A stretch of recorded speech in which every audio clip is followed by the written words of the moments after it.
Hi, Dad. What game are we playing today? We are playing Power Grid. Power Grid. Do you like Power Grid? I love Power Grid. This is one of my favorite games. And when I heard about this years ago, I could tell just by hearing what it was about that this was going to be a game I liked. I bought it, and I love it. The problem has been, it's a couple-hour game, is finding people that are going to play it with me. But when I do, I just eat it up. Just because there's so many different things to think about. It's pure strategy game. No dice rolling, no worry about luck. It's completely watching your opponents. So many facets to be thinking about all the time. I love it. All right, well, what's the objective? The objective in Power Grid is, as you can see here, we've got the map of the U.S.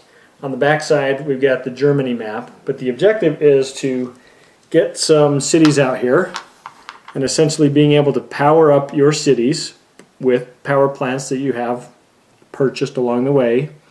And the person that can power up the most cities at the end of the game wins. And it doesn't mean you've got to have the most cities out there. You have to be able to power them on that last turn as well, which involves all the resources. So there's just so much to it. But I think the best way, I'm not going to go into details on this one because there's so many different facets of each step. But I will give a quick overview of what they are.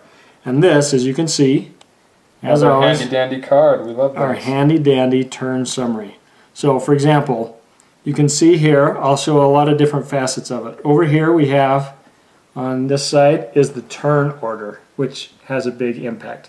So, depending on who goes first or who goes last, different facets of the game depend on that. So you want to keep an eye on who's going to get to go first because they're going to have some benefits.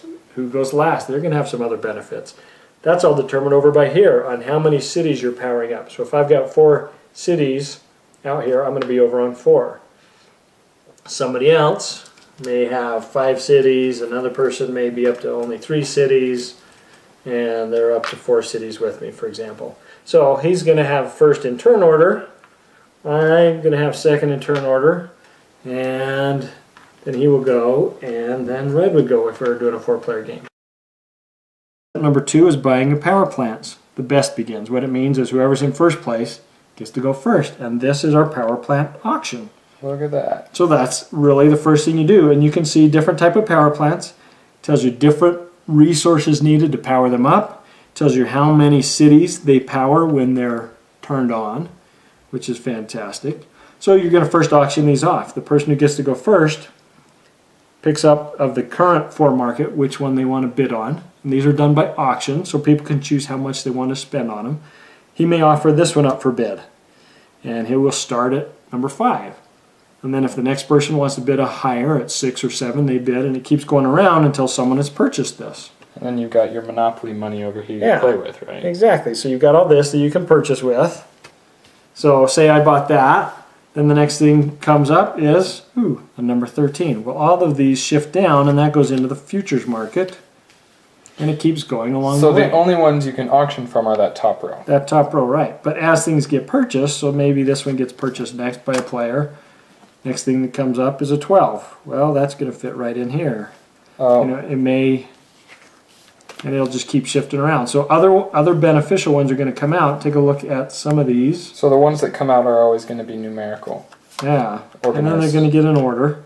So for example, some of these higher ones, this will power up 7 houses. As you can see, it's similar to this one that can power 2. So over time, you are only going to be able to keep, like if I had these as my power plants, I can only keep 3 at a time. So if I do purchase this one later, I'm going to have to get rid of one of these.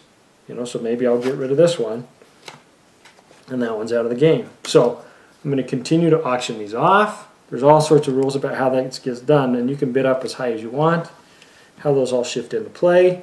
But it's cool. You got to be watching the auction, and you got to know what type of power plants, what type of resources, when is a good trade going to happen. Because again, at the end, you're going to want to be able to power the most cities. So if I have cards like this, the most at the end of the game I would be able to power is 9 cities.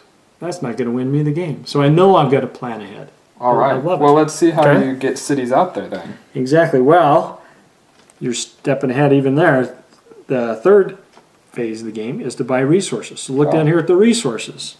And this tells you how much it costs to buy a resource. My power plant can burn For example, this one can burn coal. 2 coal powers 1. Yeah, power 1 city, or if I moved up, I can have coal or oil. So I can buy those resources. There's others that have garbage. There's other uranium, and some are wind power. Ooh. So you don't have to buy any resources. So Love it's pretty those. cool. But then I'm going to pay for as many as it costs. So if I want to buy 4 of these, it'll cost me 1 for each of these resources, and then 2 for that one. So I'll spend that money to buy all of these resources. But chances are I'm going to want to buy more to be able to power up. This one's actually going in reverse order. So the person that's a resource buying goes in reverse Yeah. order to last to first. yeah. So if you want to be buying resources cheaper, you're going to not build out your cities as much because then you can buy cheaper. Because little do you know, this is going to be bought up. And then the first Now- person will have to pay more expensive Yeah. prices. It's going to cost that. At the end of each turn, those are going to resupply, but they don't resupply very quickly. Anyway, pretty cool with buying resources. That's what I Alright. love. Then you're going to build cities. Now we get to build houses. Yeah. My favorite. Yeah, exactly. So for example, if I wanted to build into Fargo, I first have to go from where I'm connected. It's going to cost me 10 to build there, plus I have to pay a connection fee. So it would cost me 16 to put a plant there. If I wanted to build over into Billings, it's going to cost me 10 plus 17, so another 27 to connect over to Billings. So that's how you build out your network. I can't just jump somewhere else and say I want to build in Santa Fe. But there can be 3 houses per city. Yes, at different steps of the game, you're going to build into it. So after you hit a certain stage in the game, then somebody can build a second. For 15. Right, I can't build 2 in the same city, but other people can then come into the game, and then third step. So they will start to intermix, but it's going to take till somebody builds their 7th city, then you can start putting 2 in each city. The other thing I should note is depending on how many players of the game, you're going to play in different areas of the map. So you can That's see why these they're all color colored. backgrounds. So if you've got 4 players, you just pick 4 sections. So like we may pick these 4 sections to play in. And then In you a just 4-player ignore the game. West Coast. Yeah, or we could pick these 4 and you ignore the East Coast. Those type of things. Anyway, so that's how you build out and you pay for all of the houses that go into there. Then the last thing is you fire up your power plants. You power them, you burn your resources. Yeah, exactly.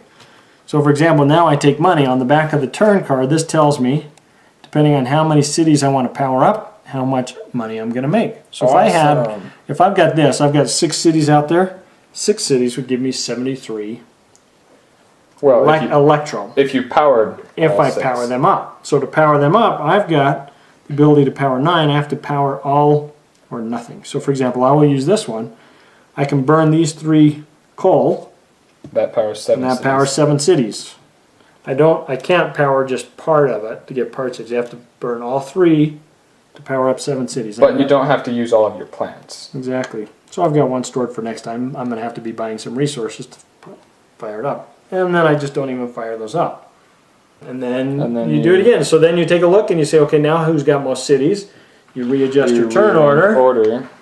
And then you go at it again. And so it's a complete balance game of all those different facets of watching the resource market, watching where you want to build your network, where other people are building their network, how fast they're coming out, what power plants come up that you're going to want to bid on, how much you're willing to pay for those power plants because you're going to need those of that resource type. It's complete thinking for a couple of hours. So at the end of the game, I don't even realize the time has gone by because I've just been thinking and concentrating the whole time, and I simply love it. Now, I will add that this is not Mom's type of game. I don't think she would have any interest in it. She would take a look at it and just say, sorry, that is not my style. So it's not for everybody. Well, that's what she said with 7 Wonders. Yeah, that one's quite different. But this one is one, if you just want a strategy game, this is completely where it's at. And we've even bought The expansion. additional maps. So for example, they've got a bunch of different maps. I'll just show you one of these out here. There are other things that can be done. So for example, here's the China-Korea map, which has different, as you can see, different markets. Here you've only got 2 coal, 1 oil, so your resource market plays out differently. On the back side of this one is China. So you can flip around. The same type of thing, and each map comes with a little bit different rules on how the resources work, how it supplies, the supply and demand. So there's different things to think of, but it's just complete thinking the whole time.